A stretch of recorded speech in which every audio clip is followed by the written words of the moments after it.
여러분 반갑습니다. 외환론 강의를 시작하도록 하겠습니다. 우리가 지난 시간에는 제3강 3절 환율과 이자율 및 물가의 관계에서 구매력 평가, 절대적 구매력 평가설, 그리고 상대적 구매력 평가설까지 설명을 드렸고요. 이어서 제3강 3절의 사항 피셔 효과에 대해서 살펴보도록 하겠습니다. 피셔 효과라는 것은 명목 이자율이 실질 이자율과 예상 물가 상승률의 합과 같다라는 주장이에요. 자, 수식으로 표현을 하면은 요 명목 이자율이고요. I가 요 명목 이자율이 실질 이자율과 예상 물가 상승률의 합과 같다라는 얘기죠. 자, 명목 이자율은 실질 이자율에다가 물가가 포함되어 있는 거예요. 예상 물가 상승률, 인플레가 들어가 있는 거예요. 그래서 인플레를, 자, 실질 이자율을 따라서 실질 이자율이라는 것은 명목 이자율에서 명목적인 이자율에서 물가 상승률을 고려를 해줘야 되죠. 빼줘야 돼요. 그게 바로 실질 이자율이 됩니다. 그래서 명목 이자율이 실질 이자율과 예상 물가 상승률의 합과 같다라는 주장이 바로 피셔 효과고요. 자, 예를 들어서 투자자들이 물가 상승률이 연간 5% 될 거라고 예상을 해요. 연간 5% 물가 상승률이. 근데 명목 이자율이 실질 이자율보다 요 물가 상승률이 연간 5% 된다라는 얘기는 요게 5% 된다라는 얘기죠. 될 거라고 예상을 한다는 얘기는 명목 이자율이 뭐예요? 실질 이자율보다 5% 더 된다라는 얘기죠. 그래야 요 명목 이자율이 요 실질 이자율보다 5% 더 높아야 그래야 이게 같아지니까. 그래서 물가 상승률이 5% 예상이 된다라는 얘기는 명목 이자율이 실질 이자율보다 5% 연간 5%더 높아야 한다라는 주장이다라는 얘기예요. 다른 한편으로 외국에서의 명목 이자율, 그 다음에 실질 이자율 및 예상 물가 상승률 간의 관계도 똑같이 피셔 효과로서 우리가 표현을 할 수가 있습니다. 이와 같이 별표만 붙여서 외국의 명목 이자율은 뭐예요? 외국의 실질 이자율에다가 외국의 예상 물가 상승률을 더한 것이 바로 외국의 명목 이자율이 된다라고 할 수가 있습니다. 자, 그러면 이제 요 3식에서 4식을 빼줘요. 이렇게. 자, 빼면은 이렇게 되죠. 이거에서 이거 빼고 이거에서 빼고 이거에서 빼니까 이렇게 이 수식이 되겠죠. 그러면 이 수식은 보시면은 국내와 해외의 명목 이자율의 차이, 명목 이자율의 차이가 어떻게? 국내와 해외의 실질 이자율의 차이와 그 다음에 예상 물가 상승률의 차이의 합과 같다라는 것을 말하죠. 이 수식은. 자, 그런데 장기적으로는 국내와 해외의 요 실질 이자율이에요. 요 실질 이자율. 국내와 해외의 실질 이자율은 서로 같아지는 경향이 있어요. 왜? 투자자는 수익이 높은 쪽으로 자금을 이동시키니까. 수익이 높은 쪽으로, 수익이 작은 쪽보다 수익이 큰 쪽으로 자금이 이동하죠. 자, 자금이 풍부해지니까 수익이 이제 이자율이 하락하고, 자금이 빠져나니까 상승하고, 그러면서 같아지겠죠, 당연히. 그래서 장기적으로는 이게 실질 이자율이 같아지는 경향이 있어요. 따라서 거의 같아지니까 0에 가까워져요. 이거 없다고 생각해도 돼요. 지워도 되겠죠. 그러면은 어떻게 됩니까? 이와 같은 수식이 도출이 되겠죠. 실질 이자율은 같아지니까 이거는 없어지고, 자금의 이동에 의해서, 수익이 높은 쪽으로 이동에 의해서, 유출 유입에 의해서, 자, 국내와 해외 명목 이자율 차이. 따라서 국내와 해외 명목 이자율의 차이는 뭐가 돼? 바로 예상 물가 상승률의 차이와 같게 된다라는 얘기예요. 국내외의 이자율 차이가 국내의 예상 물가 상승률과 국내외의 물가 상승률 차이와 같게 된다라는 얘기죠. 장기에는 이 식이 성립해요. 성립합니다. 이 식이. 자, 이게 바로 피셔 효과고요. 그 다음에 국제 피셔 효과에 대해서 살펴볼게요. 그래서 피셔 효과에 대해서 설명을 드렸고요. 명목 이자율은 실질 이자율에다가 예상 물가 상승률을 합한 것과 같다라는 거였어요. 국제 피셔 효과는 예상되는 환율 변화율에 대한 예상은 서로 다른 통화 간에 존재하는 이자율의 차이와 밀접한 관계가 있다. 즉, 예상 환율 변화율은 이자율 차이와 같다라는 얘기예요. 쉽게 말하면. 밀접한 관계가 있어. 환율 변화율에 대한 예상은 바로 서로 다른 통화 간에 존재하는 이자율의 차이와 밀접한 관계가 있다라는 얘기예요. 다시 말해서 서로 다른 통화로 표시된 동일한 종류의 증권에 투자하는 경우, 동일한 종류예요. 동일한 종류의 증권이지만 표시 통화가 달라요. 이러한 증권에 투자하는 경우 투자자들이 가치 하락이 예상되는 통화로 표시된 증권에 투자하기 위해서는 예를 들어서 원화의 1년 만기 이자율이 15%입니다. 미국의 달러의 1년 만기 이자율이 5%라고 하면은 이 얘기는 무슨 얘기냐면은 자, 예상되는 동일한 종류의 증권에 투자하는 경우 투자자들이 가치 하락이 예상되는 통화로 표시된 증권에 투자하기 위해서는 그 통화가치 하락에 따른 손실, 그러니까 통화가치가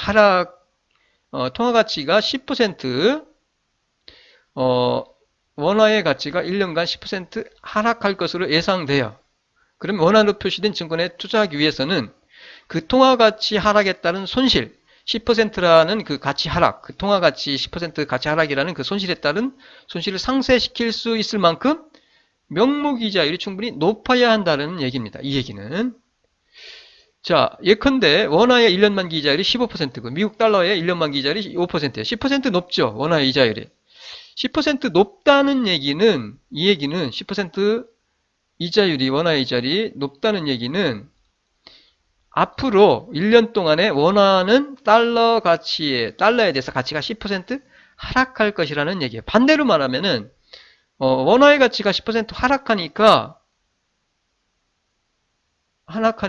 이자율 차이는 10% 이상이란 얘기예요. 10% 이상이 된다는 얘기예요. 10%가 된다는 얘기예요. 이자율이 10% 높다라는 얘기는 그 통화의 가치는 10% 하락할 것이라고 본다는 얘기예요. 이자율이 그만큼 높다라는 얘기는. 자, 이자율이 높은 만큼 그 통화 가치가 떨어질 것이라고 예상을 한다는 얘기예요. 다시 말해서 통화 가치가 떨어질 거로 예상하는 만큼 이자율이 높아야 된다는 얘기죠. 이처럼 투자가로서는 장래 평가절하가 예상되는 통화표시 채권에 투자할 경우에는 봉채권의 금리는 타국통화 표시 채권의 금리보다 환율절하 기대폭만큼 높아야만 예상되는 환차손을 금리 차익으로 보상받을 수 있기 때문이에요. 자, 10% 원화가 앞으로 10% 가치가 원화의 가치가 10% 1년간 10% 하락할 것으로 예상이 돼요. 근데 이자율이 10%가 되면은 쌤쌤이죠. 상쇄가 되죠. 그래서 투자를 유인하기 위해서는 사실은 이자율은 10% 이상이 돼야 되겠죠. 어쨌든 원화 가치가 이자율이 10% 높다는 얘기는 원화 가치가 앞으로 10% 떨어진다라고 예상한다라고 이해를 하시면 됩니다. 자, 예를 들어서 다시 한번 설명을 드릴게요. 지금 미국의 물가는 일정하다고 가정을 하고요. 한국의 물가는 앞으로 연간 12% 상승할 것으로 예상이 되는 경우. 자, 12% 물가가 상승할 것으로 예상이 되는 경우입니다. 그러면 투자가는 구매력 평가에 따라서 물가가 상승하니까 당연히 구매력 평가에 의해서 원화의 가치는 12% 떨어지겠죠. 미국 달러가는 당연히 원화에 대해서 12% 상승하고요. 원화의 가치는 12% 절하될 거라고 구매력 평가 이론에 따라서 기대를 해요. 예상을 합니다. 기대라는 건 예상이니까. 예상을 하게 된다는 얘기예요. 이때 1년 만기 원화 정기 예금 금리가 동일 만기의 달러와 정기 예금 금리보다 앞에 이와 같이 10%포인트만큼 높다라고 하면은 그러면 이 경우 원화 보유에 따른 환차손을 금리차로 보상받을 수 없죠.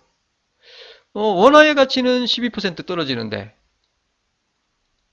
원화의 가치가 12% 하락하는데 원화로 표시된 증권에 투자해서 얻을 수 있는 수익은 10% 밖에 안 되니까 상쇄가 안 되고 이 차이만큼 2%만큼 손실을 입겠죠.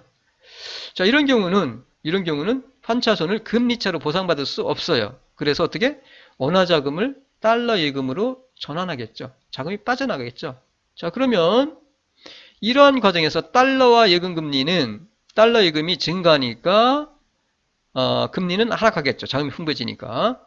대신에 원화의 예금 금리는 낮았는데 이제 10% 이상으로 예금 감소로 인해서 자금이 부족해지니까 상승하게 되겠죠.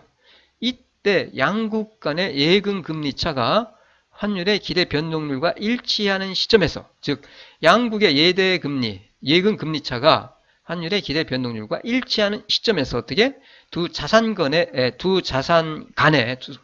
사이의 재정거래, 대체 거래는 정지되어서 국제 PCO 효과가 성립하게 됩니다.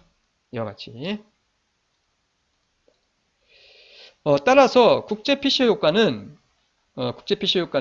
환율의 상대적 변화율에 대한 예상은 상대적 예상 환율 변화율은 환율의 상대적 변화율에 대한 예상은 국내와 해외의 명목 이자율 차이와 같아야 한다는 얘기예요.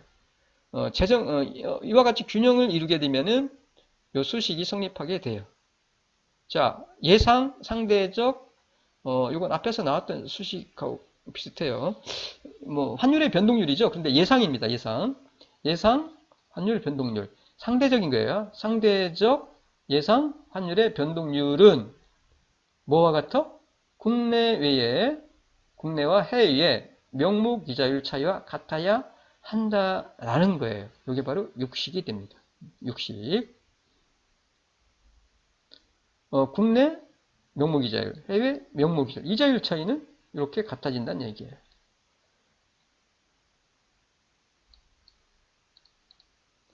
자, 상대적 구매력 평가설에서 환율의 상대적 변화율을 S캡으로 나타내면은 변화율은 기준 환율에서 요 변화한 만큼 그 차이죠, 차이. 비교 시점과 기준 시점의 그 차이, 변화. 100을 곱해주면 요 변화율이 되겠죠. 요거를 다시 표현을 하면은 여기서 델타 S가 T 시점의 환율과 요 환율 차이죠. 요 차이는 T 시점의 환율과 그로부터 N개월 후의 환율과의 차이가 됩니다. 즉, 요 차이죠. 요 차이. 이렇게 표시가 되겠죠. 그리고 요 델타 T는 당연히 그 기간 사이의 차이를 말해요. T 플러스 N 마이너스 T, N개월 또는 12분의 이렇게 표현이 돼요. 자, 요거를 그래서 우리가 요거 대신에 여기에다가 요거를 여기에 대입을 하고 그다음에 요거를 여기다 대입을 하면은 그러면은 우리가 이와 같은 수식을 얻을 수가 있어요. 그래서 정리하면은 요 변화율은 환율의 상대적 변화율은 바로 요 수식이죠. 뭐 이렇게 그래서 여기가 12분의 n이 아니라 n분의 12입니다. n분의 12로 표시가 돼요. 앞에서 그냥 n분의 12 뭐 이렇게 설명을 드렸었는데 그 구매력 평가에서 그게 아니라 실제로 그 환율의 상대적 예상 변화율은 국내외의 예상 물가 상승률 차이가 같다라는 것이 상대적 구매력 평가설이었는데요. 국제 PCO 효과에서는 보시면은 요 환율의 좌변의 그 환율의 변화율, 예상 변화율은 변화율인데 요 당연히 요 변화율을 나타내는 건 뭐 이건 알 수 있어요. 근데 요거는 12분의 n이 아니라 n분의 10이라는 거. 요 수식에 대입해서 풀면은 이렇게 나와요. 그래서 여기서 우리가 요 12분의 n이 아니고 n분의 10입니다. 자, 해서 이와 같이 우리가 그냥 참고로 알아두시고요. 따라서 환율의 상대적 변화율은 국내와 해외의 물가 상승률의 차이와 같다고 주장하는 상대적 구매력 평가설, 앞에서 우리가 설명을 드렸던, 살펴봤던 상대적 구매력 평가설은 이렇게 표현이 되고요. 그리고 다른 한편으로 상대적 구매력 평가설에 대한 표현을 t 플러스 n 시점의 환율에 대한 기대치 및 t 시점으로부터 t 플러스 n 시점까지의 기간 동안에 대한 국내와 해외 예상 물가 상승률을 사용하여 기대치로 표현을 하면 이것도 앞에서 했던 거고요. 환율의 변화율, 상대적 변화율은 양국의 국내외 물가 상승률 차이와 같아. 이거를 이제 예상으로 바꿔준 거예요. 앞에서 했던 거 예상으로. 예상 환율의 현물 환율의 상대적 변화율은 국내외 예상 물가 상승률 차이와 같다라고 표현을 할 수가 있죠. 이걸 가지고 우리가 앞에서 상대적 구매력 평가설 설명을 드렸고요. 자, 그런데, 자, 보세요. 여기서, 그런데 피셔 효과에 의하면 장기적으로 이게 같아지죠? 명목이자율 차이는 국내외의 예상 물가 상승 차이가 같아져요. 그래서 이게 성립해요. 장기적으로. 따라서 환율의 상대적 변화율에 대한 예상이 장기에서는 국내와 해외 명목이자율 차이와 같아진다는 얘기예요. 자, 요 상대적 구매력 평가설로부터 자, 여기로부터 요거로 이 식으로부터 요게 뭐랑 같다고요? 요 예상 물가 상승 차이가 이렇게 된다는 얘기예요. 이렇게 장기적으로 피셔 효과에 의해서. 따라서 우리가 요 물가 상승률 차이 대신에 예상 물가 상승률 차이 대신에 요거를 넣어줄 수 있다는 6-6 요 플라임 6 요 식을 우리가 유도할 수 있다는 얘기죠. 상대적 구매력 평가설로부터 요 피셔 효과 요 장기에 요게 성립하니까 요거를 적용해서 요 6 프라임 요 식을 우리가 유도할 수 있다는 얘기예요. 따라서 우리는 상대적 구매력 평가설에 관한 표현을 어떻게 장기에서의 그 기대치로 바꾸어서 표현하면은 바로 국제 피셔 효과와 동일한 표현이 된다는 것을 확인할 수가 있어요. 국제 피셔 효과는 앞에서 말씀을 드렸듯이 예상 환율의 상대적 변화율, 상대적 예상 환율의 변화율은 국내의 명목 이자율 차이와 같은데 요 식을 우리가 상대적 구매력 평가설로부터 유도할 수 있다라는 얘기죠. 피셔 효과를 이용해서. 같은 표현으로 우리가 상대적 구매력 평가설에 관한 표현을 국제 피셔 효과와 같은 표현으로 표현할 수 있다라는 얘기예요. 하지만 여기서 주의할 것은 단기에서는 이게 성립하지 않습니다. 단기에는 실질 이자율이 차이가 나기 때문에 이게 성립하지 않아요. 장기만 성립해요. 따라서 국제 피셔 효과와 상대적 구매력 평가설은 그 주장하는 내용이 서로 다르다라고 할 수가 있어요. 자, 상대적 구매력 평가설로부터 피셔 효과를 이용해서 요 국제 피셔 효과 요 수식을 우리가 도출할 수 있지만 다르다는 얘기예요. 장기에는 요게 상대적 구매력 평가설로부터 국제 피셔 효과와 동일한 표현을 유도할 수 없기 때문에 국제 피셔 효과와 상대적 구매력 평가설은 그 주장하는 내용이 서로 다르다라고 할 수가 있습니다. 자, 예를 들어서 예제를 가지고 해볼게요. 이제 국제 피셔 효과식. 국제 피셔 효과라는 것은 다시 한번 정리합니다. 뭐라고요? 상대적 예상 환율의 변화율이 뭐랑 같아요? 국내 외의 명목이자율 차이와 같다라는 얘기예요. 자, 1년 만기에 정부 발행 채권의 수익률이 미국과 캐나다에서 각각 미국이 2.0759, 캐나다가 5.391%예요. 이 차이만큼 캐나다가 높으네. 높다는 얘기는 앞에서 뭐예요? 이자율이 높다는 얘기는 그만큼 그 통화의 가치는 떨어진다는 얘기라고 했어요. 그렇게 생각한다고 했어요. 투자자는. 그래서 미국의 달러와 캐나다 달러 간의 현재 환율이 1달러 0.96달러야. 1캐나다 달러가 0.96 캐나다 달러야. 그러면은 1년 후에 요 환율 수준이 어떻게 될 거라는 얘기예요. 이자율 차이만큼 변하겠죠. 당연히. 요 이자율 차이만큼. 앞에서 말씀드렸듯이 이자율이 높은 만큼 그만큼 뭐예요? 그 통화 가치는 떨어지고 이자율이 낮은 만큼 그 통화의 가치는 상승합니다. 그런 관계에 있다라는 것이 바로 요 국제 피셔 효과에서 피셔 효과에서 설명드리는 거예요. 자, 우선 여기서 미국 달러를 자국 통화로 하고요. 미국 달러. 기준이 지금 캐나다 달러로 돼 있으니까. 캐나다 달러를 외국 통화로 가정을 하면은 방화 표시 환율의 단위는 외국 통화인 1단위의 가치가 자국 통화인 달러의 단위수로 나타내는 1 캐나다 달러가 얼마? 몇 달러? 미국 몇 달러로 이렇게 될 거고요. 그리고 1년 후의 환율 수준에 대한 예상을 묻고 있으니까 n은 당연히 12가 됩니다. n은 12. 그리고 i는 국내는 2.075.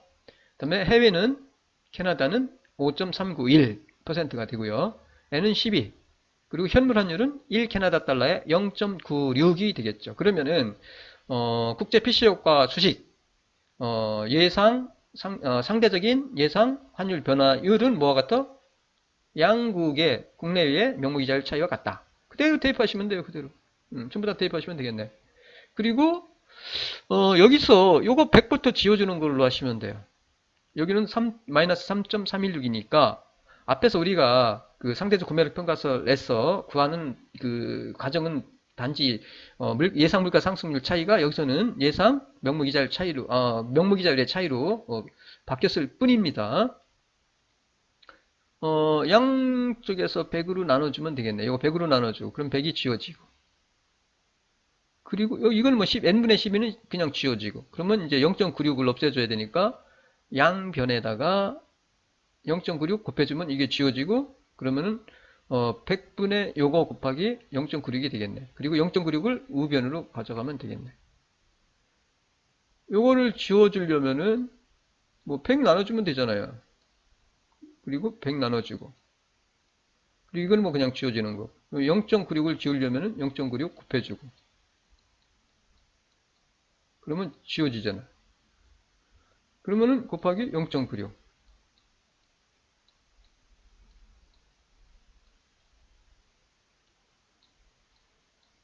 그리고 나서 요거를 가져가면 되겠네. 0.96 플러스 되겠네. 플러스 0.96 그럼 뭐 계산하면 바로 나오겠네요. 그래서 1년 후에 환율 수준은 1달러에 당연히 이자율이 높은 통화의 가치는 떨어집니다. 통화의 가치가 떨어지는 만큼 이자율이 높다라고 했어요. 그 관계라고 했어요. 이자율과 통화 사이의 관계는. 따라서 뭐 이거는 지금 설명드린 대로 그래서 하면은 이와 같이 나옵니다. 그래서 이와 같이 해서 정리를 하면은 1년 후에 환율 수준은 0.928 1 캐나다 달러는 0.928 0.96에서 0.928로 환율이 떨어져요. 캐나다 달러의 가치가 그 이자율 차이만큼 떨어지니까 떨어지는 만큼 이자율이 높다는 얘기예요. 그렇게 생각하시면 됩니다. 그래서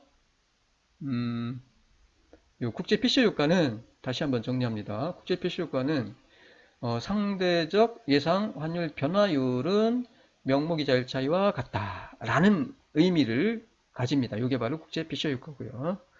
이게 예상입니다. 예상. 자, 이어서 이자율 평가설.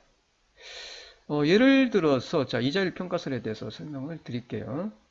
그래서 1원 뭐 1억 원은 생략합니다. 1억 원인데 그냥 1원으로 표현을 합니다. 나중에 그 수익이나 뭐 그 투자에 대한 거 1억 원을 곱해주면 돼요.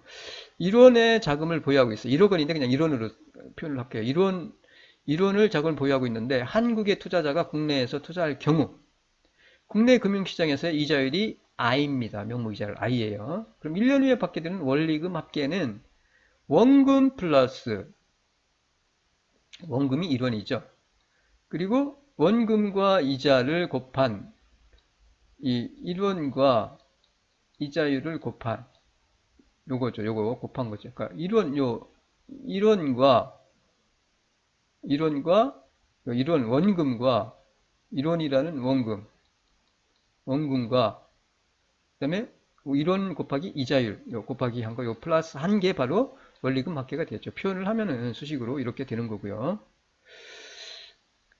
이제 국내 시장에 투자할 거고요. 근데 이 자금을 갖다가 이제 1원을 국내에 투자하지 않고 현물환 시장에서 현물환율 S죠, S.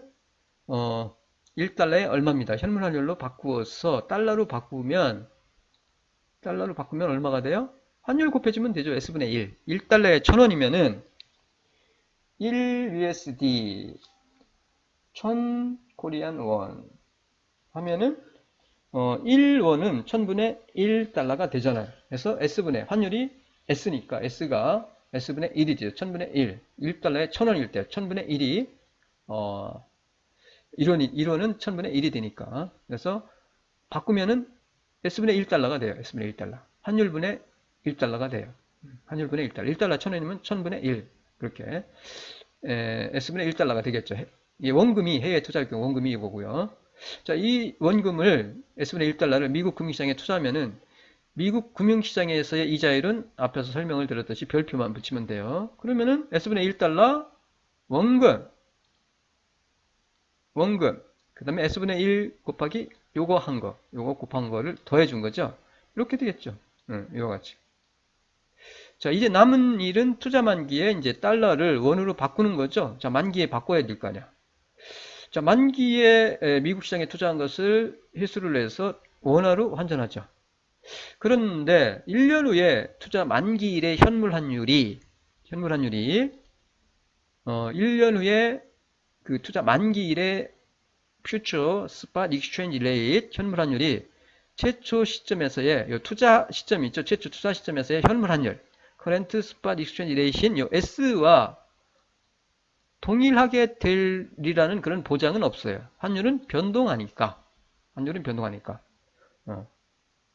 보장이 없죠. 그래서 자, 이러한 그 국제 투자에 따르는 환 리스크를 회피하기 위해서 어떻게 합니까? 최초 시점에서 투자 만기 1에 달러를 원화로 교환하는 선도환 계약을 체결해 두면 돼요. 만기 시점에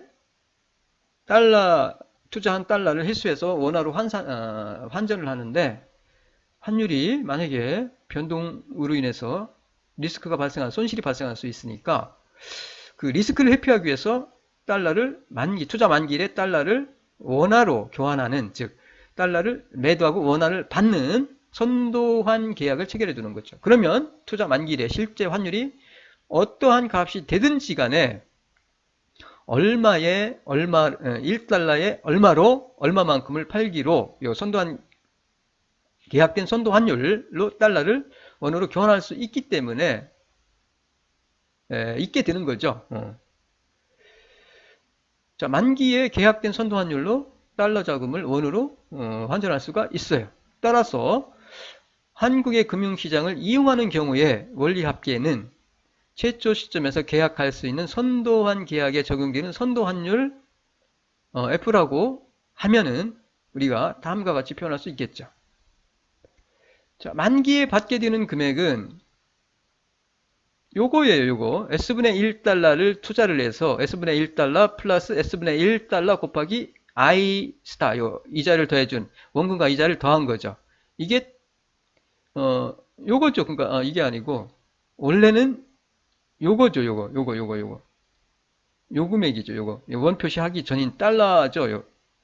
요게 달러냐. 이만큼이 달러 투자한 원금과 이자예요. 원리금 합계죠. 원리금 합계. 여기에다가 선도환율 곱해준 거죠. 그러면 원화가 표시가 되는 거죠. 그래서 여기서 선도환율을 곱해주면은 S분의 1 플러스 I 스타 여기에다가 원리금에다가 요 환율, 매도하기로 한 선도환율, 계약한 환율을 곱해준 만큼이 해소하게 되는 원화 금액이 되겠죠. 뭐 요거는 F를 위로 올려서 이렇게 표현해도 되고요. 물론. 그래서 11씩이 우리가 얻을 수 있어요. 자, 그러므로 1원을 가지고 있는 한국의 투자자가 국내 투자를 하는 경우에 1년 만기에 받게 되는 원리금 합계는 앞에서 우리가 계산을 했듯이 요거였어요. 요거. 자, 미국의 금융시장을 이용하는 경우에 만기일의 원리금 합계는 요게 되고요. 요게 됩니다. 그래서 한국에 투자할 때 받게 되는 원리금 합계. 미국 시장에다가 1원을 달러로 바꿔서 투자했을 때 받게 되는 원리금 합계. 이렇게 되겠죠. 이렇게. 자, 여기서 국제 투자자의 원리금 합계가 한국 내 국내 투자자의 원리금 합계액보다 더 크다고 가정을 해봅시다. 우리가. 자, 이런 경우는 비단 위에서 말한 한 사람의 한국 투자자뿐만 아니라 요게 국제 투자의 원리금 합계가 국내 투자 원리금보다 크면은 요 한 사람의 한국 투자자뿐만 아니라 많은 수의 투자자가 어떻게 투자자들이 요 국제 투자를 하게 되겠죠. 이익이 크니까 당연히 투자자는 이익이 큰 쪽으로 움직이니까.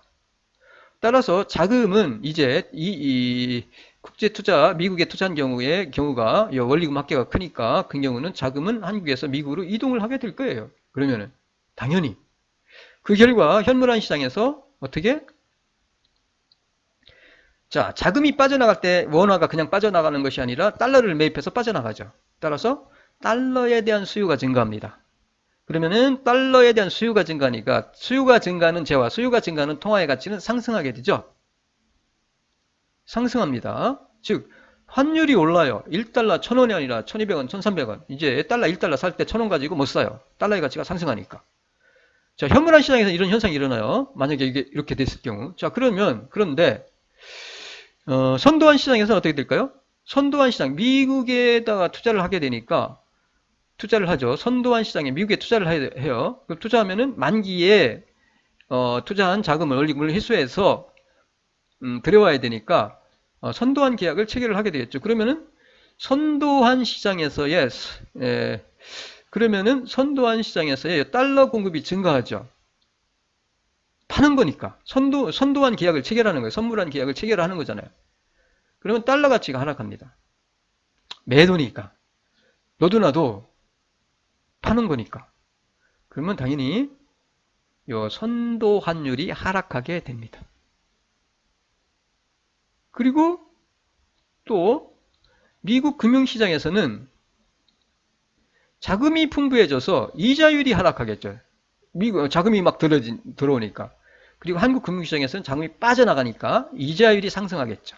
자, 이렇게 환율이 현물환 시장에서 움직이고 선물환 시장에서 움직이고 변동하고 그리고 이자율이 오르고 내리고 움직이면서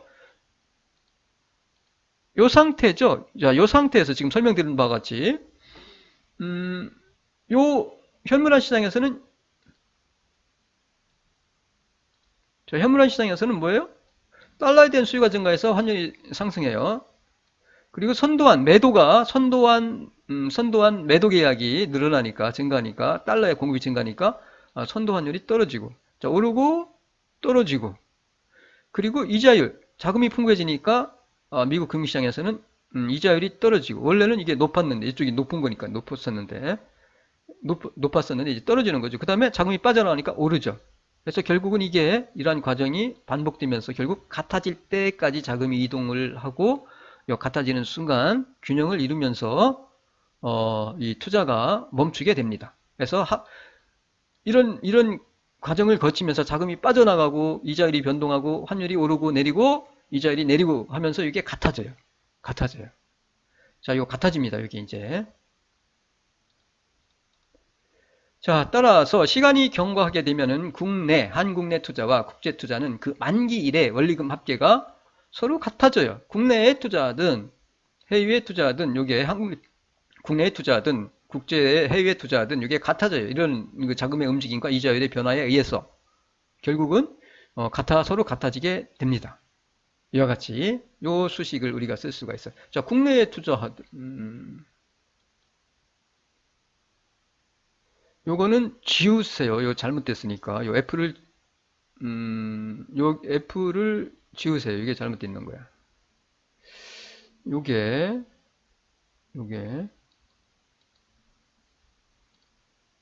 없습니다. 잘못되어 있어. 자, 국내에 투자하든 국내 투자 1원을 투자했을 때 원리금이잖아요. 원리금. 뭐 1원은 생략한 거고. 그다음에 해외 투자했을 때 이게 같아진다는 얘기예요. 자, 여기 이 식으로부터 우리가 12식을 우리가 유도할 수 있어요. 앞에 그러한 움직임에 의해서 자금의 이동과 이자율의 변동과 환율의 변동으로 인해서 이게 같아집니다. 이제 자, 그러면은 요 식으로부터 양변을 1 플러스 i 요걸로 나눠줘요. 그러면은 요 수식을 이렇게 나눈 다음에 양변에서 1을 빼주는 거예요. 나눈 다음에 이걸로 나누면 이게 지워지겠죠. 그러면은 이것분에 이게 되겠고 그 마이너스 1로 빼줘요. 자, 나눈 다음에 그럼 요것만 남겠죠. 이게 지워지니까 13식이 유도가 되고 그리고 양변에서 1을 빼줍니다. 1을 빼주면 양변에서 1을 빼주면 요 수식은 이렇게 되겠죠. 요거는 S분의 요거는 S분의 S에서 F 이렇게 정리가 되겠죠. 요것도 마찬가지로 이렇게 되겠죠. 그러면 요 수식이 성립합니다. 요 수식이. 그런데 여기서 우리가 요게 일반적으로 요 1 플러스 i 스타는 값이 작기 때문에 일반적으로 무시를 합니다. 요거를 무시를 해요. 그래서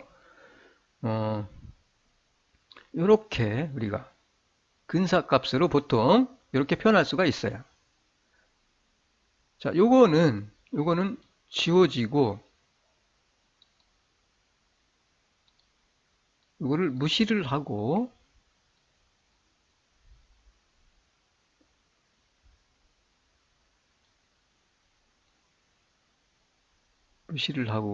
요 근사값으로 요렇게 우리가 표현할 수가 있어요. 요 수식을 이렇게 유도를 할 수가 있어요.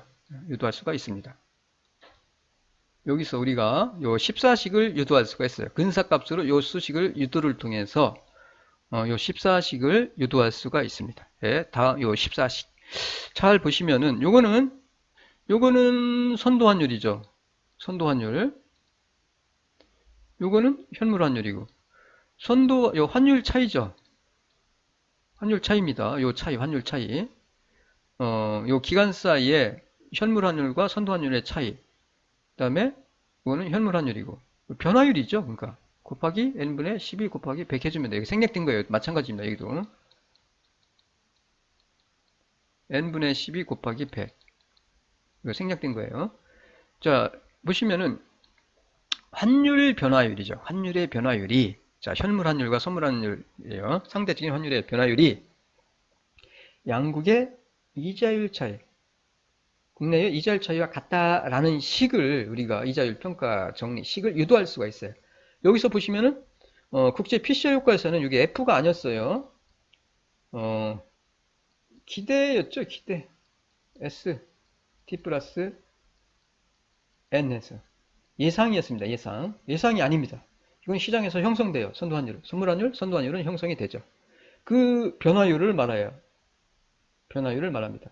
이게 바로 이자율 평가 정리식이라고 할 수가 있고요. 자, 위에서 투자의 만기가 1년이라고 가정을 하고 있어요. 하지만 일반적으로는 투자의 만기가 N개월이라고 합니다. 그래서 의식을 다시 말씀드렸듯이 바꿔주면 이렇게 표현이 돼요. 환율의 변화율이 연율 표시, 좌변 환율의 변화율이 명목이자율 차이와 같다라는 얘기예요. 요 좌변을 우리는 연율 표시 프리미엄 혹은 디스카운트라고 합니다. 요 계산을 했을 때 우리가 플러스가 나오면 프리미엄, 마이너스가 나오면 디스카운트라고 해요. 그 기준 통화의 가치가 뭐 프리미엄이다, 디스카운트다 라는 그런 얘기예요. 요 15식을 우리가 유도할 수 있고요. 개월수로 하면은 투자 만기를. 자, 그럼 예제를 한번 해볼게요. 달러와 파운드 간의 현물 환율이 1달러 1파운드에 2.4달러이고 3개월 선도 환율이 1파운드에 2.47달러라고 하면은 연율로 표시된 프리미엄 또는 디스카운트는 얼마냐? 아까 그 쓰시기에 그냥 대입을 하시면 되는 거예요.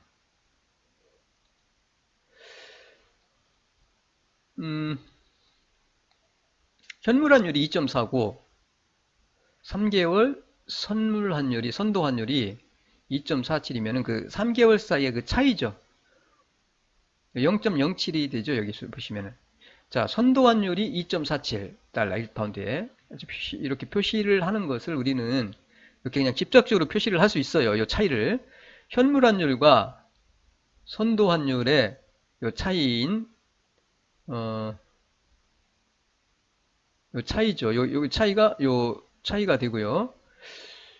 요 선도환율을 이렇게 직접적으로 2.47 1파운드에 2.47달러와 같이 표시하는 것을 보통 영어로는 forward outlight rate이라고 그래요. forward outlight rate이라고 합니다. 그러니까 현물 환율과 선도 환율의 차이인 0.07 요거를 forward differential, forward differential 여러 가지가 있어요. 혹은 swap rate, 혹은 swap point라고 표현을 하고요. 이 swap rate를 연율 표시 방법으로 표현하기 위해서는 앞에서 우리가 정리한 그 수식, 공식에다가 대입을 해주면 돼요. 그래서 forward 프리미엄 플러스 forward 디스카운트로 표현을 하려면 여기다 그냥 대입해주면은 우리가 그 프리미엄 혹은 디스카운트율을 계산할 수가 있어요. 여기다 대입해주면 돼요, 그냥. 자, 그러면은 대입을 해주면은 현물환율, 선도환율의 차이 곱하기 n분의 10이니까 3개월이니까 3분의 12 곱하기 100 해주면은 얼마가 나오냐면은 여기서는 11.67이 계산이 되죠. 자, 여기서 환율의 단위는 달러의 입장에서 본 방화 표시로서 자국통화 표시죠. 표시 환율이죠. 외국 통화인 파운드의 가치를 자국통화 달러 단위수로 표시한 거죠. 여기서 기준통화는 파운드예요. 파운드입니다. 영국의 파운드. 자국통화가 달러가 되고요. 따라서 위의 계산에서 얻은 11%, 11.67%라는 의미는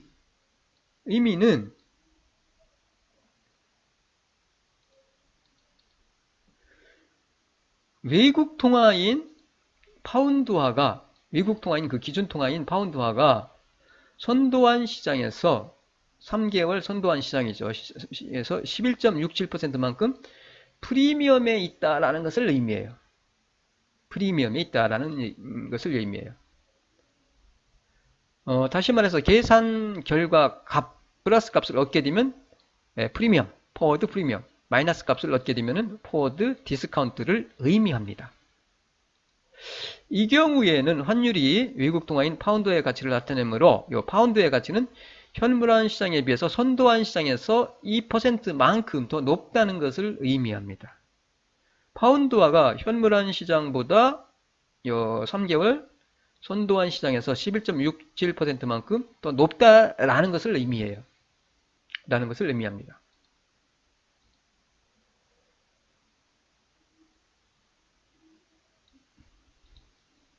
자, 이와 같이 이자율 평가설에 의하면 연율 표시 방법으로 선도환율, 선물환율 혹은 선도환율을 표시를 할 때 그것이 두 나라 사이에 존재하는 이자율 차이와 같다라는 것을 의미합니다.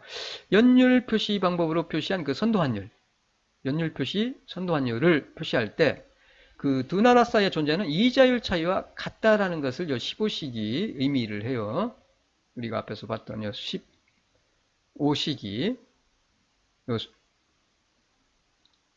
요 식이 연율 표시 프리미엄 혹은 연율 표시 디스카운트라는 것은 양국 사이의 이자율 차이와 같다라는 거죠.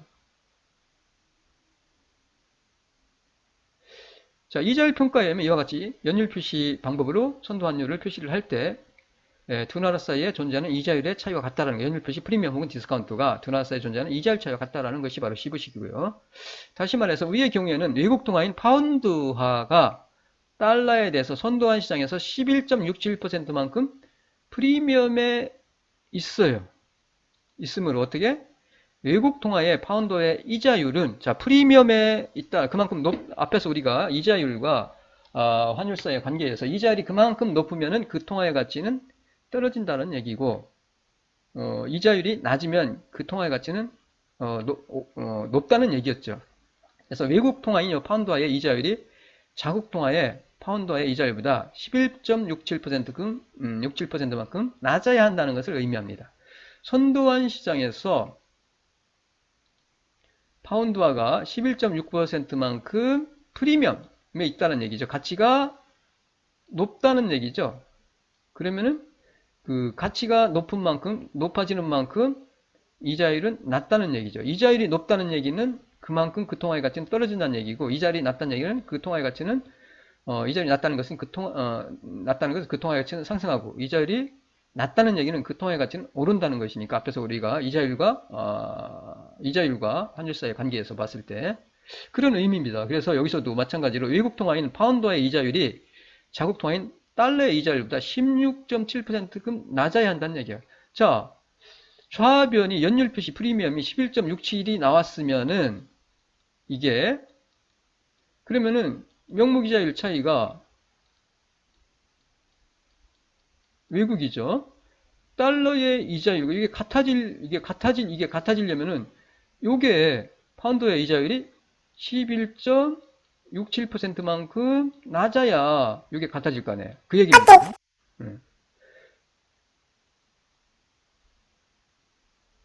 그 얘기예요. 자, 파운드화가 선도한 시장에서 11.67%만큼 프리미엄에 있다는 얘기는 파운드화의 이자율은 파운드의 이자율이 11.67%는 낮아야 되겠죠. 이거 11.67%니까. 그 얘기예요. 따라서 이자율 평가설이라는 것은 이자율 평가설이라는 것은 선도한 시장에서 프리미엄에 있는 통화의 이자율은 상대방 통화의 이자율보다 낮아야 한다라는 주장이라고 할 수 있어요. 선도한 시장에서 프리미엄에 있는 통화의 이자율은 상대방 통화의 이자율보다 낮아야 된다는 얘기죠. 그런 주장이에요. 반대로도 설명할 수 있겠죠. 선도한 시장에서 디스카운트에 있는 통화의 이자율은 상대방 통화의 이자율보다 높아야 한다라는 주장하고 같아요. 그래야 이게 성립하니까. 그런 얘기입니다. 자, 이 경우는 그런 거죠. 파운드화가 프리미엄에 있죠, 지금. 얼만큼? 11.67%만큼. 그 얘기는 영국의 금융시장에 그 파운드화의 이자율이 11. 같아지려면은 67%만큼 이게 여기가 11.67이니까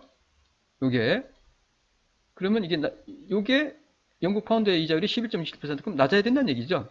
반대죠, 이거는. 이 경우는 지금 달러화가 디스카운트에 있다라는 얘기죠. 마이너스 11.67%만큼. 그러면 미국 금융시장의 이자율은 11.67%만큼 높아야 된다는 얘기로 바꿔 말할 수도 있어요. 이렇게. 자, 요렇게 기억을 하시면 될 것 같아요. 요게 플러스면은 만약에 10 플러스다. 그러면은 여기도 10%가 되려면은 해외 이자율이 자국의 이자율보다 해외 이자율이 10% 낮아야 되겠죠. 그래 같아지니까. 그런 얘기예요. 프리미엄에 있는 만큼 이자율이 낮아야 된다는 얘기예요. 그런 얘기예요. 그렇게 이해를 하시면 돼요. 자, 한편 이자율 평가설과 앞에서 살펴본 국제 피셔 효과의 차이점은 이자율 평가설에서 우리가 선도환율을 사용을 하고요. 시부에서. 그리고 국제 피셔 효과에서는 미래 환율에 대한 기대치를 사용하죠. 아까 앞에서 설명을 드렸듯이 국제 피셔 효과에서는 그 환율의 변화율에서 상대적 환율의 변화율에서 확정된 게 아니라 기대값입니다. 요 ST분의 이 ST 플러스 N이었어요. N.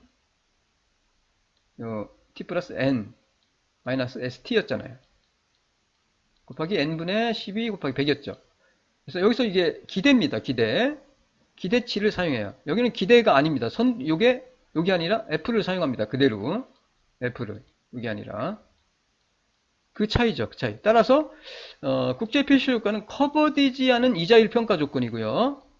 그리고, 이 국제 필수 효과는 이게 기대니까 커버되지 않은 이자율 평가 조건이라고 합니다. 그래서 이자율 평가설의 핵심은, 선물환 혹은 선도환의 할증, 프리미엄 또는 할인이 그 선물한 기간 동안의 양국의 금리 차이와 같다라는 것을 보여주는 거죠.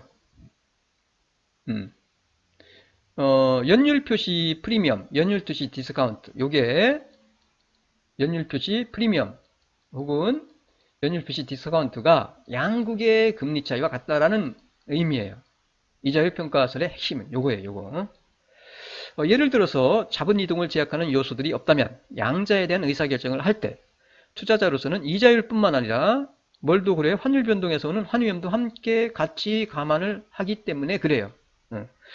이와 같이 외국 시장에 투자를 할 때 환율 변동 위험을 선물한 계약으로 커버를 하고 있는 경우를 커버된 금리 재정이라고 그래요. 자, 위험을 회피한, 위험을 커버한 금리 재정이라고 합니다. 자, 이자율 평가설이 성립하지 않을 경우는 자, 균형 상태가 아니죠. 그렇다면은 이때는 어느 한쪽이 이자율이 상대적인 수익률이 높다는 얘기예요. 그러면은 이 경우 무위험 이자 차익 거래가 가능해요. 무위험 이자 차익 거래. 그런 이익의 무위험 차익 거래의 그 기회가 존재합니다. 자, 이러한 기회가 존재할 경우, 이런 경우는 내가 가지고 있는 자금이 없어요. 하더라도 외환시장과 금융시장에서 거래 능력만 있으면 추가적인 어떤 아무런 위험 부담 없이 이러한 불균형 상태, 이익의 기회가 존재하는 이러한 기회를 이용해서 이익을 추구할 수 있어요. 이러한 불균형 상태는 자, 불균형 상태를 이용해서 이익의 기회를 추구할 수가 있습니다. 하지만 이러한 균형 상태, 불균형 상태가 발생한다 하더라도 사실은 빠른 시간 내에 소멸한다고 보는 것이 맞습니다. 불균형이면은 위험 없이 투자를 통해서 이익을 얻을 수 있는 기회가 존재하니까 너도 나도 어떻게 투자를 하게 되겠죠. 그러면은 결국 이게 균형으로 돌아오게 돼요. 환율 변화, 이자율 변화에 의해서.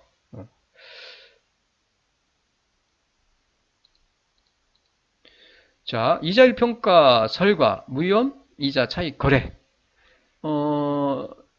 이게 균형, 여기서 n분의 12 곱하기 100은 생략했어요.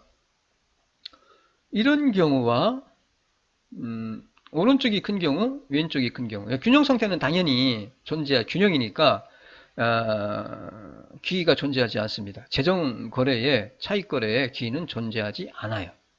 자, 이런 경우는 두 경우는 존재합니다. 불균형이니까. 투자를 통해서 자금이 없어도. 요거는 외우지 마세요. 요거 설명드릴 거예요. 요 투자 방식을 어떻게 우리가 하는지에 대해서 뒤에서 설명을 드릴 거예요. 자, 예제를 가지고 한번 해볼게요. 예를 들어서 선물 환율이 선도 환율이 1달러 1030원, 현물 환율이 1000원. 요게 이 9로 바꿔줘야 되겠네. T 플러스 9예요, 9. 9개월. 한국의 명목이자율이 6%, 미국의 5%네요. 5% 차이 나네. 자, 그러면은 다음과 같은 거래가 가능해요. 자, 연율 표시 일단 우리가 계산을 해봅시다. 이런 경우죠. 이게 4%가 나와요. n분의 12. 그래서 대입해서 풀면은 1030이고 그러니까 4%. 그리고 5%. 오른쪽이 크네요. 달러와 금융시장의 이자율이 5% 낮다는 얘기는 앞에서 우리가 설명드렸듯이 여기가 지금 5% 낮잖아요. 이게 같아지려면은 여기가 5%가 돼야 되겠죠.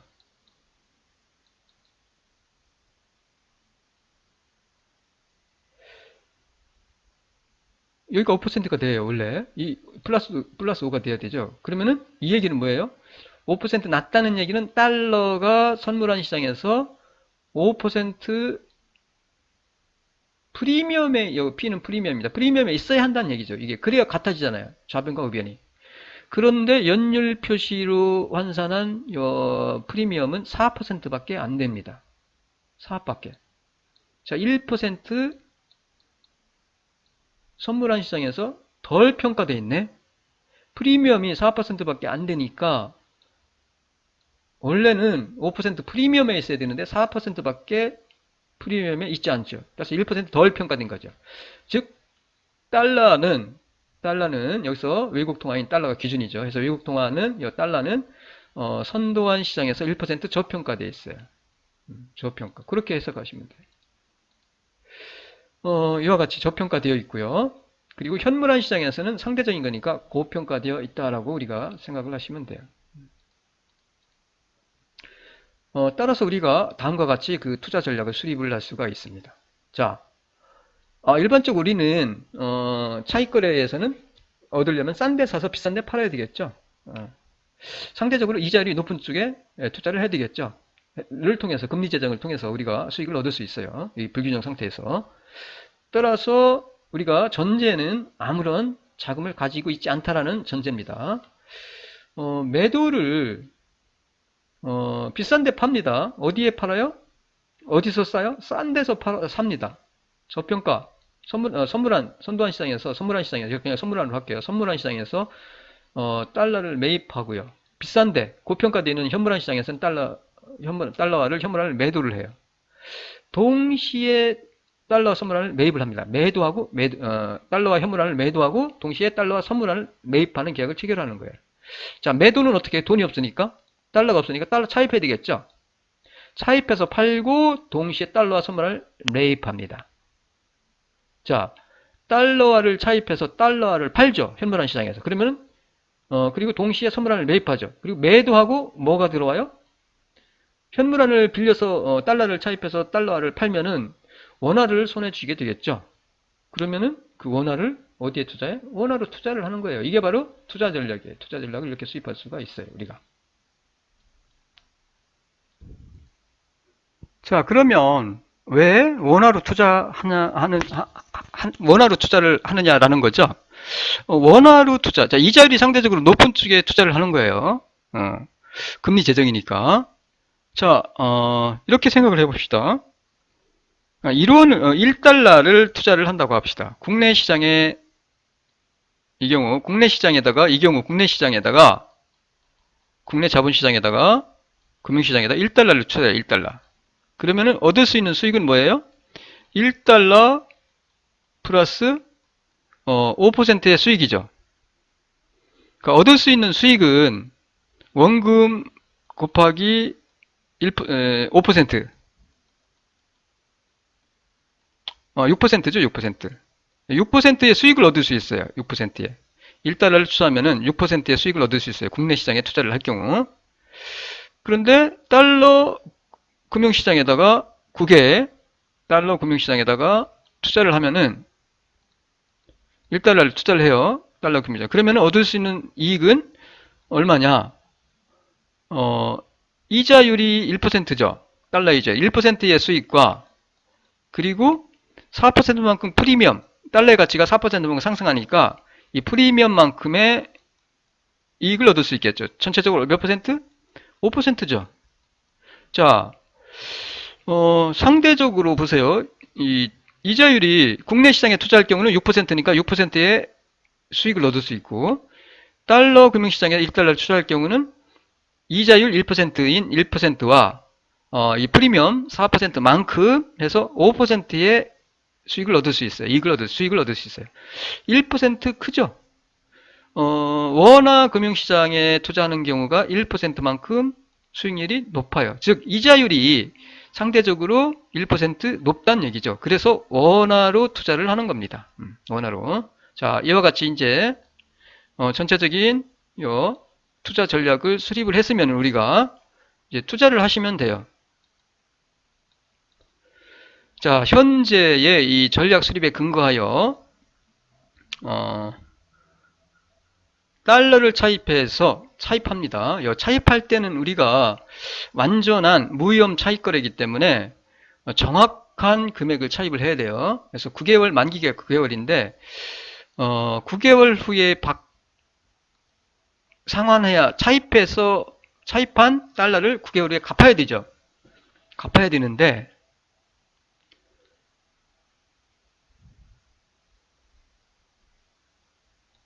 그래서 1억 상환하기로 하는 금액을 우리가 여기서 1억 달러라고 가정을 한 겁니다. 1억 달러를 1억 달러를 9개월간, 그러니까 이게 원금과 이자를 합한 금액, 달러를 우리가 차입을 하는데, 차입하는 금액은, 어떻게, 차입하는 금액은, 이게 현재 가치죠. 앞에 우리가 현재 가치 설명드렸죠. 미래 가치, 현재 가치입니다. 현재 가치 플러스 이자가 뭐예요? 미래 가치죠. 이게 미래 가치.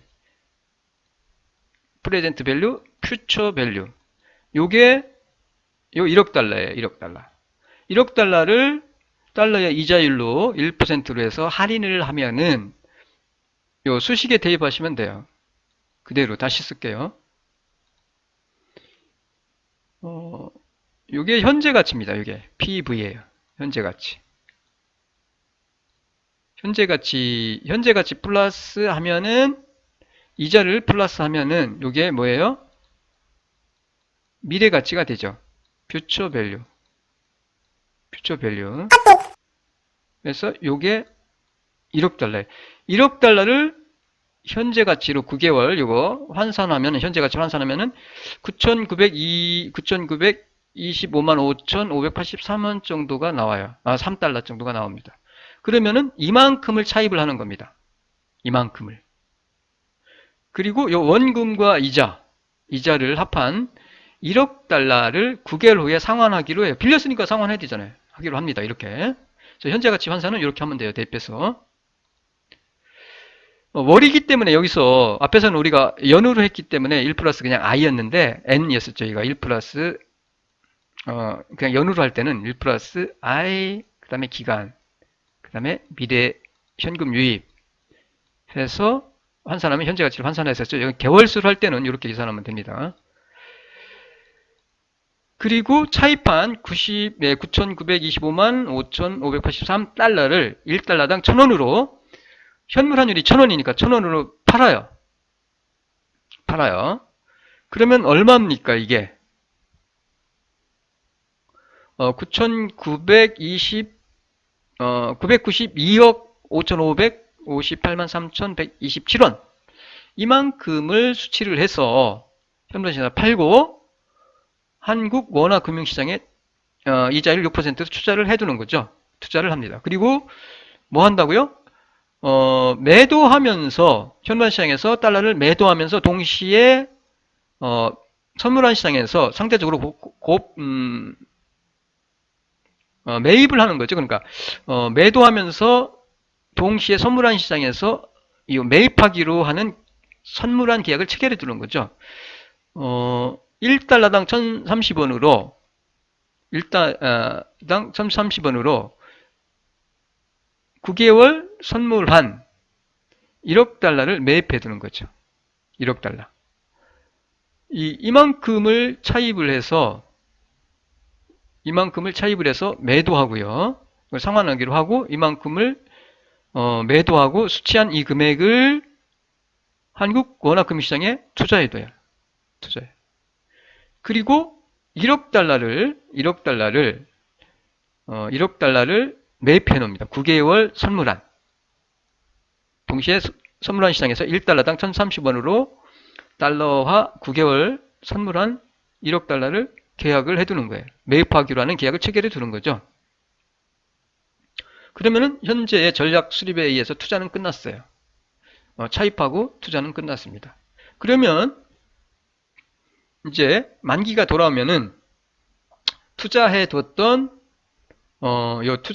금액, 원금과 이자를 회수해서 요 선물환을 매입하기로 계약을 해뒀잖아요. 1억 달러를. 그러면 이 금액에서 요 1달러당 1,030원으로 1억 달러를 매입을 해서 요 빌렸던 요 금액, 원금과 이자 합한 1억 달러를 상환해주면 돼요. 자, 1억 달러를 상환해야 되는데 9개월 후에 상환을 할 때 요 계약을 체결해두지 않으면 환율 변동으로 인해서 리스크가 발생할 수 있죠. 하지만 이와 같이 선물환을 매입하는 계약을 체결하면서 현물환 시장에는 파는 거죠. 요 달러를. 그래서 요 1억 달러를 매입을 해서 요 원리금 합계를 상환하면은 환리스크는 완전히 해지가 되는 거죠. 그리고 그 1억 달러를 매입하고 남은 금액이 바로 수익이 됩니다. 자, 9개월 후에 이제 원화 시장에 투자한 원금과 이자를 합한 요 금액을 수치를 해요. 투자금 회수죠. 그리고 1030억으로 1억 달러를 매입을 해서 1030억으로 1억 달러를 매입을 해서 원금이죠. 원래 그 차입 원금이 요 9,900, 250, 55,583달러와 이자 요 합한 1억 달러를 상환하는 거죠. 상환해요. 이 차입금을. 그러면은 투자한 거 회수하고 차입금 상환하고 그러면 그 남은 금액이 뭐냐? 투자 수익이 되는 거죠. 투자 수익. 투자 손익이 됩니다. 투자 손익. 투자 이익은 요 금액에서 투자한 원금과 이자를 합한 요 금액에서 1억 달러를 매입하는데 들어간 요 1030억을 뺀 나머지가 순수한 이익이 되겠죠. 얼마? 7억 2,208만 4,367원. 이와 같이. 자, 아무런 위험 없이 투자를 통해서 이익을 얻을 수 있다는 얘기죠. 따라서 한국 금융시장에서의 예금이 자, 상대적으로 이자율이 높은 원화에 대한 투자가 증가하니까 한국 금융시장으로 자금이 유입되겠죠. 상대적으로 수익이 높은 쪽으로 자금이 증가하니까 예금이 증가해서 원화의 이자율은 떨어질 거예요. 원화의 이자율은 요게 이 원화의 이자율은 떨어질 거예요. 그리고 재정이익이 소멸할 때까지 투자는 자금이 빠져나가니까 요거는 상승하고요. 계속 될 겁니다. 그리고 이 과정이 외환의 가치를 하락하고 이 과정에서 외환의 가치가 하락하고 달러와 금융시장에서의 이자율이 상승하고 원화 금융시장에서의 이자율 하락 및 원화 가치가 상승하게 되면서 결국은 균형을 이루게 된다라는 얘기입니다.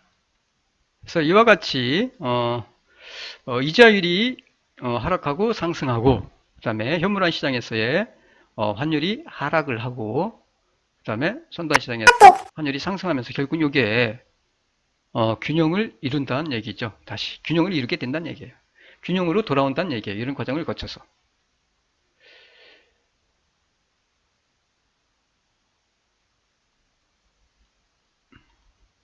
이 전략 수립에 대해서 다시 한번 설명드릴게요. 왜 이렇게 되는지.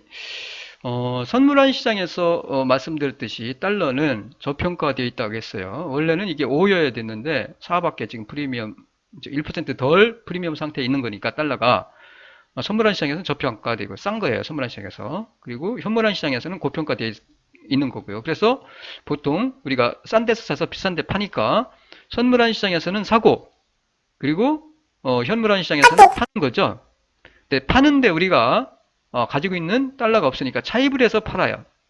차입해서 팔고 동시에 선물환 시장에서 매입하는 계약을 체결해요. 왜 선물환 시장에 매입하는 계약을 체결해? 싼 데서 사는 건데 이 설명대로는 뭐 그렇게 설명할 수 있지만은 원래는 뭐예요? 자, 달러를 차입을 했으면은 요 달러를 차입했으면은 9개월 후에 원금과 이자를 원금에다가 이자를 더한 요 달러 금액을 원리금을 상환을 해야 되죠. 자, 1억 달러를 여기서 1억 달러인데 1억 달러를 9개월 후에 상환을 해야 됩니다. 9,900 뭐 해서 달러를 차입을 해서 그 원금과 이자 합한 금액이 현재 가치가 나중에 이자 더하면은 그게 1억 달러가 되는 거예요. 1억 달러를 갖다 상환을 해야 됩니다. 그래서 현물환 시장에서 달러를 매도한 그 수취한 원화는 원화 시장 이자율이 상대적으로 높은 원화 금융시장에 투자를 해두고 그리고 이 차입한 원금과 이자를 상환하기 위해서 만약에 아무런 조치를 취하지 않으면 요거를 안 하면 환율 변동으로 인해서 손실이 발생할 수 있죠. 그러니까 이 손실을 완전히 해지하는 것이 바로 이자율 평가 정리, 이자율 평가서를 이용한 거예요. 그래서 차입한 원금과 이자를 상환하기 위해서 어떻게 매도하면서 달러화를 현물환 시장에서 매도하면서 동시에 이 차입한 원금과 이자를 상환하기 위해서 선물환 매입 계약을 체결해 두는 거예요. 그러면은 완전하게 해지가 되는 거죠. 자, 1억 달러는 어떻게 원화로 투자해둔 원금과 이자, 원금과 원리금, 원화로 투자해둔 원금과 이자에서 1억 달러를 매입하기 위한 매입을 해서 이 중에서 매입하기 위해서 1억 달러를 매입하죠.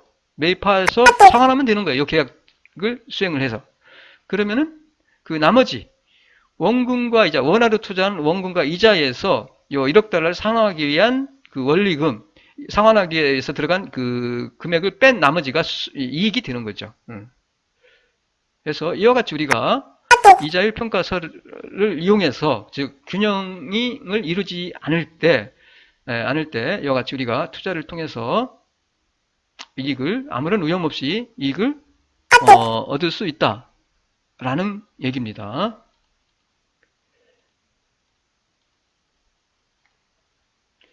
전략을 수립해서 우리가 항상 요 금액을 현재 차입하는 금액을 설정을 해야 돼요. 그러니까 현재 가치와 차입을 하고 상환해야 되는 원리금이 미래 가치잖아요. 미래 가치가 1억이라고 요거를 먼저 확정을 해야 돼요. 이거를 뭐 10만 달러다, 100만 달러다, 뭐 1000만 달러다, 1억 달러다. 여기서 1억 달러인데 요게 상환해야 될 금액 차입하면 원리금 합계예요. 미래 가치를 현재 가치로 상환. 미래 가치에서 이자를 빼준 게 현재 가치니까 이자를 더한 게 미래 가치잖아요. 미래 가치에서 이자를 뺀 현재 가치를 계산을 해서 그만큼을 차입을 하는 거예요. 그래서 비싼 차입을 해서 요 원금과 이자를 더한 미래 가치인 1억 달러를 9개월 후에 상환하기로 하는 거죠. 그리고 요 차입한 금액만큼을 현물환 시장에서 1달러당 1,000원으로 매도를 하고 수취한 요 금액을 상대적으로 1% 이자율이 높은 원화 금융시장에다가 투자를 해두는 거죠. 투자를 해두면 돼요. 그리고 요 차입한 원리금 합계인 미래가치인 1억 달러를 9개월 후에 상환을 해야 되니까 그 사이의 환율 변동으로 인한 위험을 회피하기 위해서 선물환 계약을 체결해 두는 거죠. 여기서는 선물환율이 1달러당 1,030원이었고 그리고 1억 달러니까 1억 달러를 미래에 상환해야 될 원리금 합계는 1억 달러니까 1억 달러를 1달러당 1,030원으로 매입하는 계약을 체결해 두는 거예요. 그러면 끝나죠. 끝났어요. 자, 이 투자한 거 나중에 회수하고 투자금 회수죠. 회수. 원리금 회수. 그리고 회수한 금액 중에서 1억 달러 선물한 계약 매입하기로 한 1억 달러를 1,030원으로 매입하기로 한 이 계약을 이행을 하면 되죠. 회수한 금액으로 이행을 하면 돼요. 그리고 그 나머지가 뭐예요? 9개월 후에 투자한 원금과 이자 회수를 합니다. 이만큼. 자, 이만큼 원금과 이자를 회수를 해요. 투자한 원금과 이자를 회수를 하고 투자금 회수. 그 다음에 차입한 원리금 상환해야 되죠. 원리금. 차입 원금과 이자인 1억 달러를 그 선물한 매입계약 1억 달러 1030 곱해서 1030억 원을 지불하고 1억 달러를 매입을 해서 요 선물한 계약한 거 이행을 해서 일의 그 차입금, 이만큼 차입금의 그 원리금을 상환하면 끝나죠. 그러면은 투자한 그 수입과 상환하는데 1억 달러를 상환안에 들어간 1030억 원 요 차이 요거를 빼면은 바로 뭐예요? 투자 수익이 손익이 이만큼 나 있다는 얘기예요. 투자 이거는 이익이 아니고 투자 수입입니다. 수입 잘못 썼네. 투자 수입은 원리금 합계죠. 원리금 합계. 이자와 원금과 이자를 합한 금액이고 그리고 1억 달러를 매입하는 데 들어간 1030억 빼면은 7억 2288만 4367원이라는 막대한 이익을 얻을 수 있다는 얘기예요. 아주 큰 이익을 우리가 얻을 수 있다는 얘기죠. 그래서 이런 과정에서 양국의 이자율이 변동하고 현물환 시장의 환율이 하락하고 선물환 시장에서의 환율이 상승하고 그리고 미국의 원화 시장에서의 이자율이 하락하고 달러 금융시장에서 이자율이 상승을 하면서 결국은 균형 이루게 된다라는 것이 이게 바로 이자율 평가설입니다. 이렇게 이해를 하시면 될 것 같아요. 이 과제는 그냥 설명을 드리도록 하겠습니다. 과제는 따로 별도로 출제를 할게요. 여기서 우리가 지금 상황이 이와 같이 되고요. 매입 혹은 선물안에 달러 선물에 선도환 혹은 선물안에 매도 혹은 매입단은 100만 달러로 하면 되고요. 그리고 1달러 달러 선물안 계약은 100만 달러로 합니다. 원화 금융시장에서 이자율 3.75, 달러 금융시장 이자율 3.52, 그 차이만큼 나는 거고요. 달러가 낮네. 달러가 그만큼, 이 차이만큼, 금융시장에서, 선물한 시장에서, 3개월 선물한 시장에서, 프리미엄에 있어야 된다는 얘기죠. 현물환율은 1달러 930이고, 3개월 선물환율은 1달러 945원입니다. 자, 이거 계산하면은, 요게 6요 계산하면은, 6.45가 나오고, 이 차이는, 이자율 차이는 0.23이에요. 6.45, 0.23이죠. 자, 이렇게 계산할 수 있고요. 전략을 이제 수립을 해야 되는데, 자, 보세요. 달러와 이자율이 0.23%만큼 낮아요. 이 얘기는 앞에서 말씀드린 낮은 만큼, 높은 만큼 그 통화의 가치는 선물한 시장에서 저평가, 디스카운트. 이자율이 낮은 만큼 그 통화의 가치는 선물한 시장에서 프리미엄, 고평가되어 있어야 된다라고 했어요. 달러와 이자율이 0.23%만큼 낮으므로 선물한 시장에서 달러가 0.23%만큼 프리미엄에 있어야 되죠. 그런데 연율 표시 프리미엄 디스카운트를 계산을 하니까 6.45가 나왔죠. 자, 프리미엄은 0.23밖에 안 돼요. 그런데 6.45, 즉, 요 차이만큼 달러화가 고평가되어 있는 거예요. 6.2%만큼 더 프리미엄에 있어요. 따라서 달러화 가치는 선물한 시장에서 고평가되어 있는 거죠. 원래는 0.23%만큼 프리미엄에 있어야 되는데 이 차이만큼 더 평가되어 있는 거예요. 고평가되어 있는 거죠. 그래서 선물한 시장에서 고평가.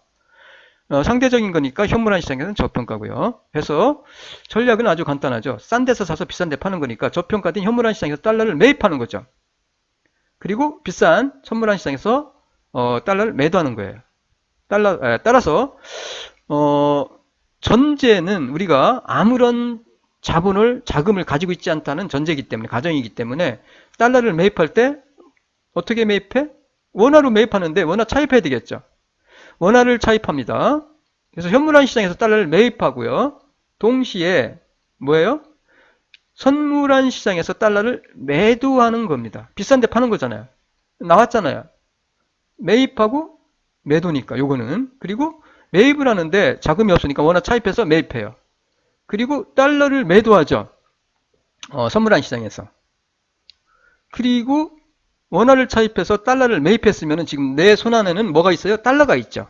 원화 차입해서 차입한 달러가 있어요. 그러면 그 달러를 어디에? 상대적으로 이자율이 높은 달러 금융시장에다가 3개월간 아무런 위험부담 없이 투자를 해서 수익을 얻을 수 있다는 얘기예요. 투자 전략은 나왔어요. 원화 차입해서 현물한 시장에서 달러를 매입하고 동시에 선물한 시장에서 달러를 매도하는 반대 매매를 실시를 하고 그리고 3개월간 달러화 시장에서 투자해두면 돼요.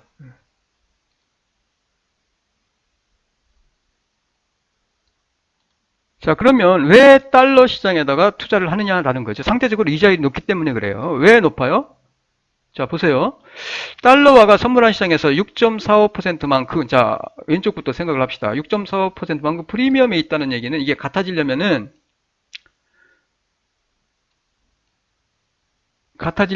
원화의 이자율, 이 차이가 달러의 이자율이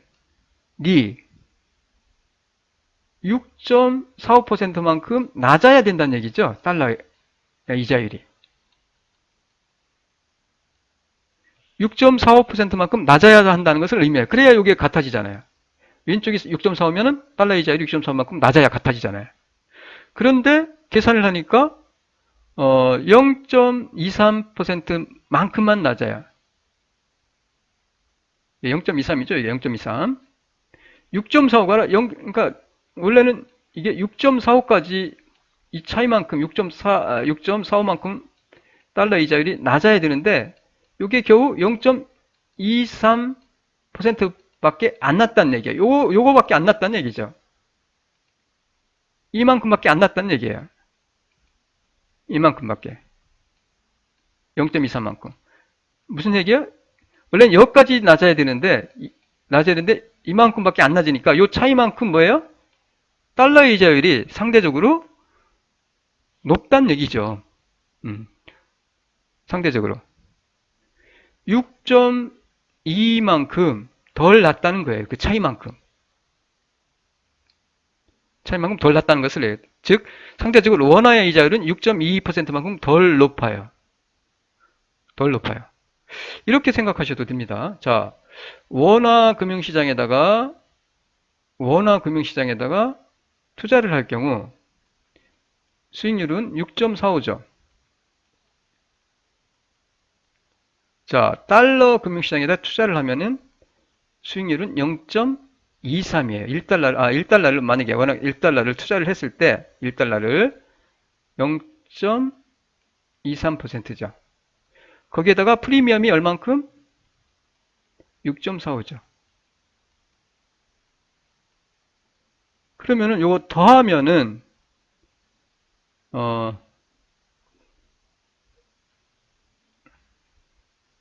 3.75죠. 이제 3.75. 3.75. 원화 금융시장에 투자할 때 수익률이. 달러 금융시장에 투자할 때 0.23%. 거기다가 프리미엄만큼 6.45만큼 더해주면 되겠죠. 23을 더해주면은 전체적인 이자는 6.68이 되겠죠. 68. 요 차이만큼 뭐예요?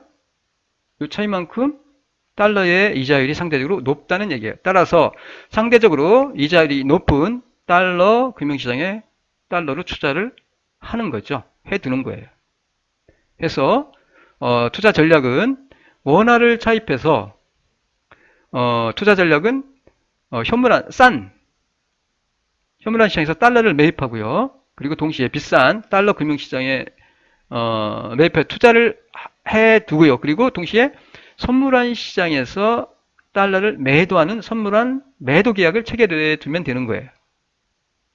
원화를 차입해서 현물한 시장에서 싼 달러를 매입하고 그리고 비싼 선물한 시장에서 달러를 매도하는 거죠. 동시에 하는 겁니다. 그리고 달러 금융시장에다가 원화를 차입해서 매입한 달러를 달러 금융시장에 투자해 두면 돼요. 그래서 여기서는 이제 차입을 해야 되는 금액을 정해야 돼요. 현물한 매도 혹은 매입의 단위는 아까 100만 달러로 하라고 그랬어요.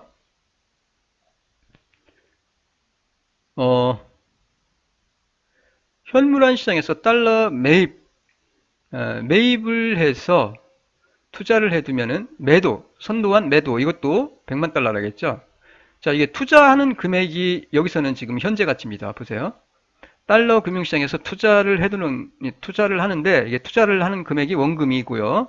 여기다 이자를 더한 게 뭐냐면은 100만 달러가 돼야 되겠죠. 100만 달러. 이게 미래 가치예요.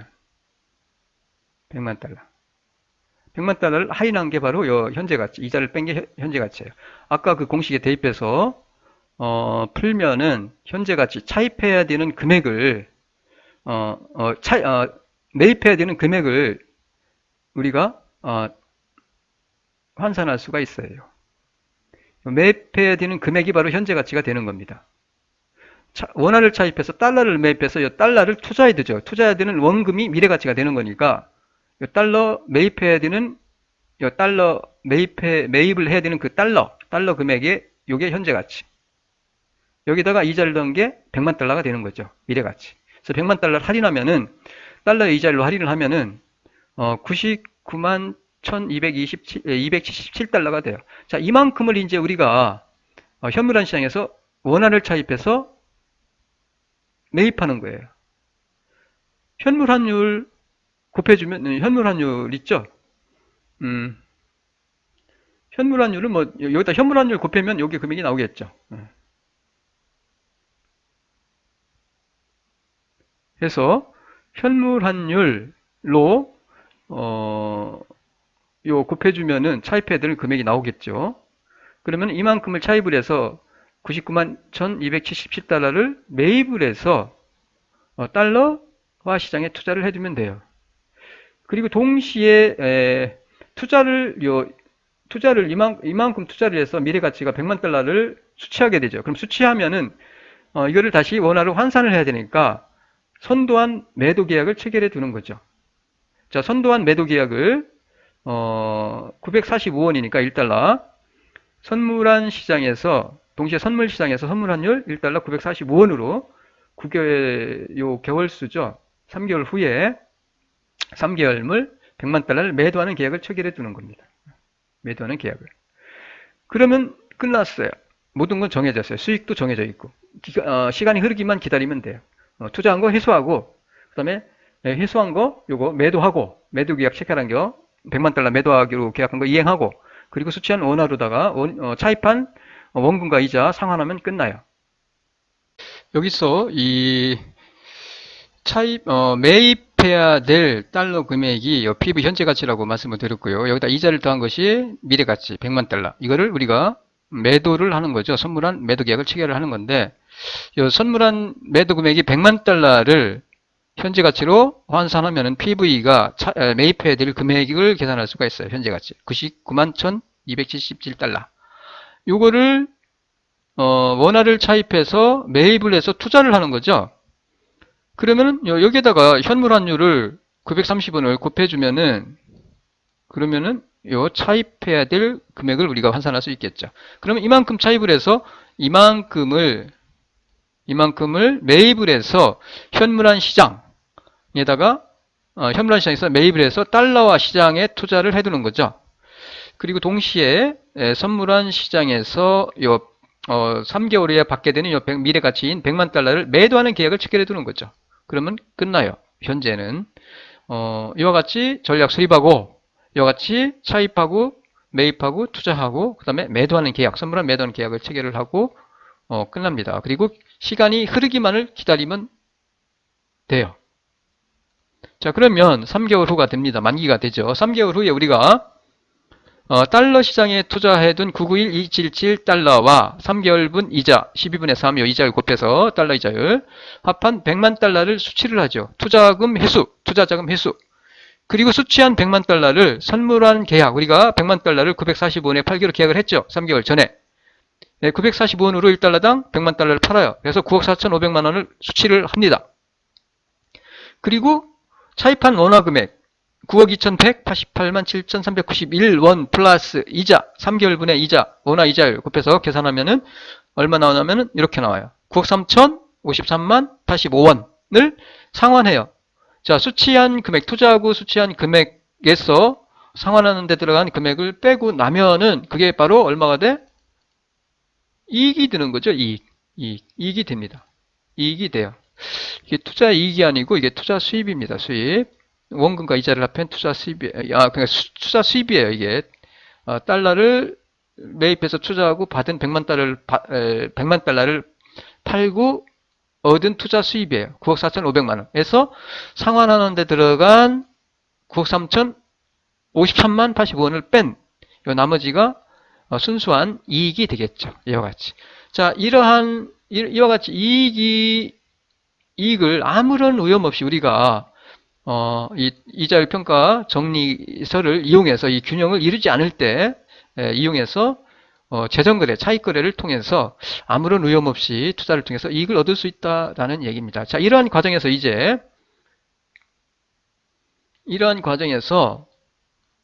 자, 현물환 시장에서 달러에 대한 매입이 증가하니까 달러의 수요가 증가하니까 달러 가치가 상승하니까 환율 상승하겠죠. 달러 상승합니다. 달러 이거 상승해요. 상승하고요. 달러 가치가. 그리고 이자율이 어떻게 변할까요? 한국의 이자율. 그 다음에 미국 달러화의 이자율. 자, 달러를 매입해서 달러 자금 시장에, 달러 금융시장에 투자를 하는 거니까 달러 금융시장에서의 달러 자금이 풍부해지니까 이게 떨어지겠죠, 이게. 그리고 자금이 빠져나가니까 자금이 부족해지니까 이자율이 한국에서는 이제 오르겠죠. 그리고 이제 투자한 금액을 투자한 원화 차입해서 달러 매입해서 투자해둔 달러를 이제 3개월 후에 매도를 하게 되니까 선물 환율은 달러의 공급이 증가하니까 요거는 이제 환율이 하락하겠죠. 해서 이게 원래는 이랬는데 요게 이제 균형을 다시 이루게 된다라는 얘기입니다. 이러한 과정을 거쳐서 이자율평가설에 대한 설명은 요 정도로 하고요. 마지막 정리입니다. 해서 지금까지 설명드린 물가와 환율과 물가, 환율과 이자율 사이의 이런 관계를 정리를 하면은 앞에서 우리가 구매력 평가설에서는 환율의 변화율이, 상대적 변화율이 국내외 물가 상승률 차이와 같다. 인플레이션 차이와 같다라고 했죠. 환율의 변동률은 국내 물가 상승률 차이와 같다. PCR 효과는 요게 성립한다고 했어요. 명목이자율 차이가 물가 상승률 차이와 같다라고 그랬어요. 왜? 실질 이자율의 차이, 실질 이자율 차이, 요거는 결국 같아지기 때문에 요게 성립한다고 했어요. 피셔 효과. 국제 피셔 효과는 예상입니다. 예상 상대적 환율의 변화율은 뭐와 같아? 국내외 명목이자율 차이와 같다. 이자율 평가설은 방금 한 거예요. 환율의 변화율이 상대적 변화율, 즉 선물한 프리미엄 혹은 디스카운트, 연율 표시 선물 환율은 국내의 명목이자율 차이와 같다라는 거예요. 자, 요거에 의해서 피셔 효과에 의해서 결국 요 피셔 효과에 의해서 요 좌변